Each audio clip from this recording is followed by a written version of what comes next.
Up until now, our kitchen didn't exist. In fact, it wasn't even a plan on paper. It was an idea, a picture created with AI of what one day might be possible inside our abandoned Greek villa. For some time, we've been getting by with something very basic. The room felt empty. There was a lot of work to do. And the idea of standing in a finished kitchen felt more like a dream than a reality. But over the last year, that dream has slowly started taking shape. And on this trip, we're taking one of the biggest steps yet, because we're finally building a kitchen. There's just one slightly unusual problem. The kitchen isn't being built in Greece. It's being built in England. So we'll build it there, take it apart, fly it across Europe, and then somehow put it back together inside our Greek home. With a simple mind, we should find some more time. We don't need to worry at all. Okay. Exciting times for us. We are about to start building our Greek kitchen in England.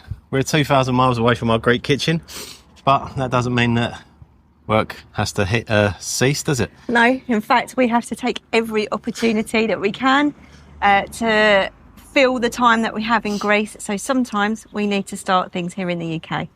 So our plan is to build a frame.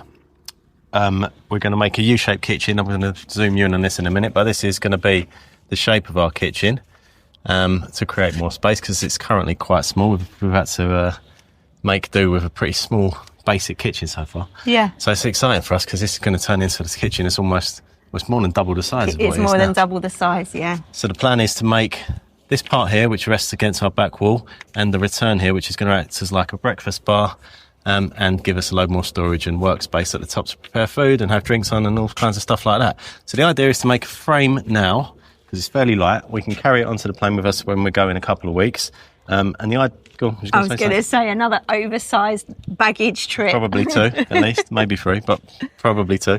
And yeah, the point of this is because when we go there, we just don't have the time to find the timber, order the timber, wait for it to be delivered, and then start doing all the work. Plus, we don't have things like mitre saws here, there. And all the tools that we need. So it's a weird one, but I don't think it probably costs us too much more in the long run, because we can get wood reasonably cheap over here, and sending it over there, I don't know, it probably costs us a little bit more, but it saves us a heck of a lot of time. So that's the point. And it's the process that we have to follow, because we're not there all the time. We are commuter renovators, so we have to do what makes it work for us. Absolutely. So, yeah, I think we just get cracking and... we can't wait to take you on this process with us.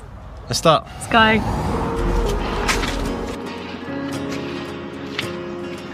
I assume that's 2 metres.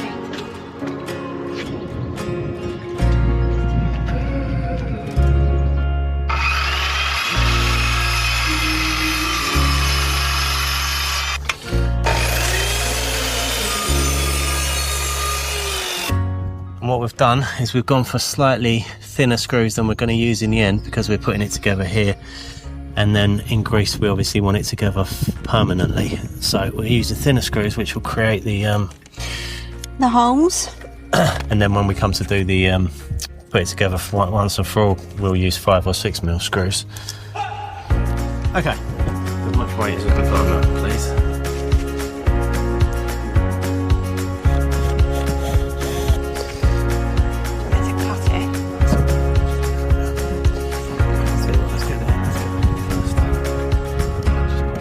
We seem to have picked the hottest day ever to decide to do this. It is actually like being in Greece. It is insanely hot, but it's going well. We've got bang on 600 all the way up it, which is nice.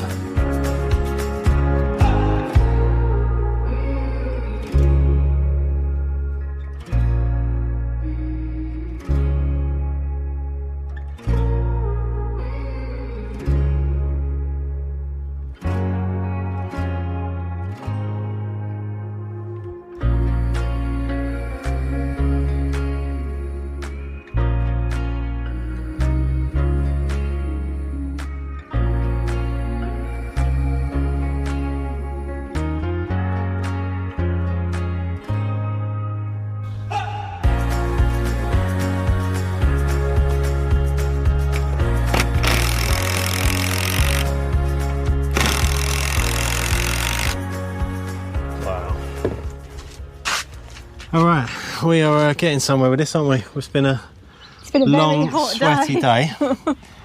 But we've gone from. This is what we work. This is our kitchen now, right? Yeah. This is literally what we have to work with. We have one cupboard currently. This much worktop here. Then we've got a cooker there and a bit of a gap And there. a gap, yeah. We're not going to know what's hit us. Why not? Why not? We're going to go from 2 cupboards, like 2 doors, 2 drawers, and that's it. To... Nearly quadrupled the workspace. I know. All right. Now all we've got to do is get it to Greece. Next stop, Greece. Should we go to Greece? Yes, please. We're going to Greece. See you there. See you there. All right, let's see how the long pieces of timber survived. Now, I wrapped them all up in this sash cord here to try to give us a handle to work from and give them something to wrap the tag around. Handle stayed on that one, but came off that one. So this one came round. Actually, that one came round on the conveyor belt, which we had no idea because they normally come into a completely separate part of the airport where you have to wait for oversized baggage. We were waiting there for like an hour for this one. And then the lady came over and said, are you waiting for another one like this? Oh, it's over on the carousel. So I'd been spinning around. People must have been looking at it thinking, that's not a suitcase.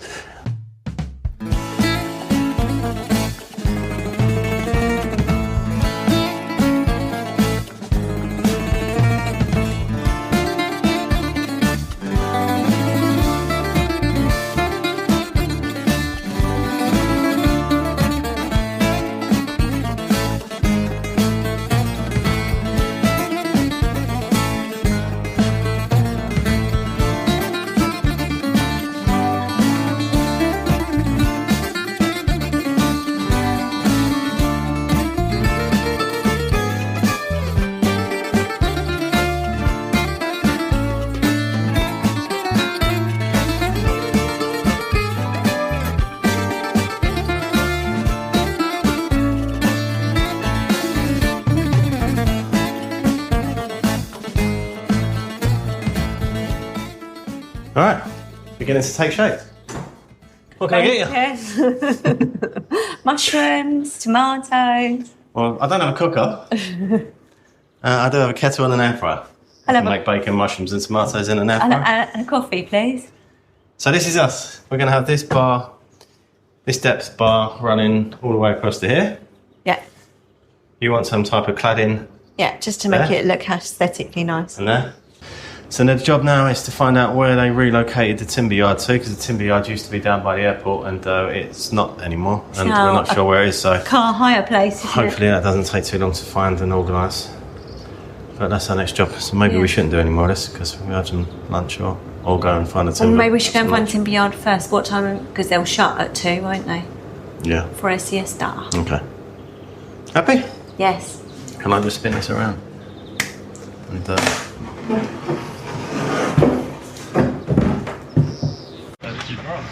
Sorry, they cut. Cut these? Yeah, we have. It's a whole board. Oh.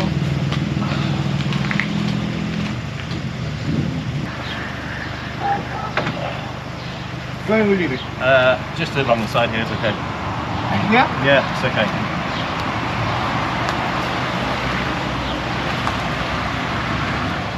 Alright, I'll figure it out. Alright, so we went to Caparellis, local hardware, timber yard and pretty much everything else you want, yesterday. Went around the back where they sell the timber. Communicated with a guy who spoke pretty good English. He asked us if we wanted Chinese or Russian plywood, which I wasn't expecting. I thought he was joking. But anyway, I just said, just give us the cheapest, please. And gave him the measurements. He cut it all. And we said, okay, cool. Can we get it delivered, please? So we had to go to the front desk. He gave us a piece of paper with the wood showing that the wood had been cut and all that stuff. And went to the lady at the front desk who spoke pretty good English. And she said, we can deliver it tomorrow morning, which is now. So we thought, happy days, that suits us fine. Got a phone call at 8 o'clock this morning saying he's on his way with it. And then when he turns up, it's a full sheet of ply, which is obviously not what we was expecting. So now we're going to cut it ourselves because I don't want to mess up our day now having to figure out what went wrong. And Joe said, you know, we shouldn't accept it and all that stuff, but I just want to get it done. The whole point of doing all this stuff in England was so that we could just come over and crack on, and just like delays when you're on a really tight schedule, it just messes everything up. Anyway, luckily I've got a circular saw. I've got half an idea what I'm doing, so now I'm going to cut it myself. So, let's go.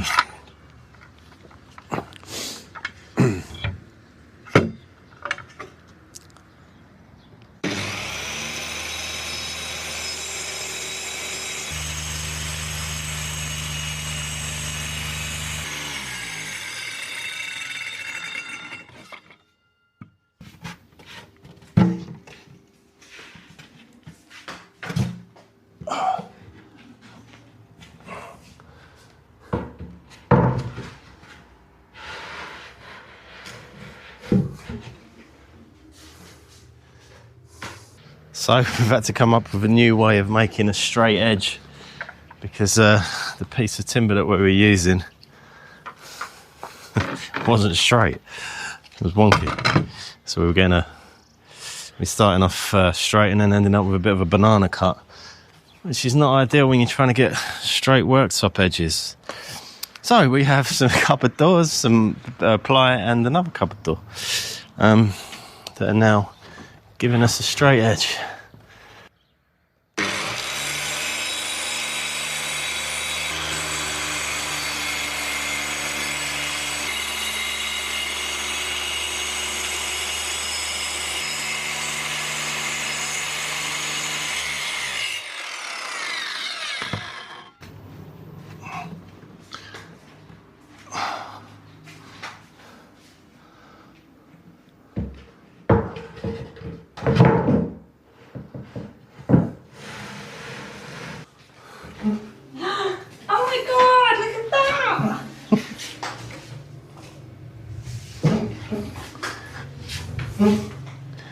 It's sensational.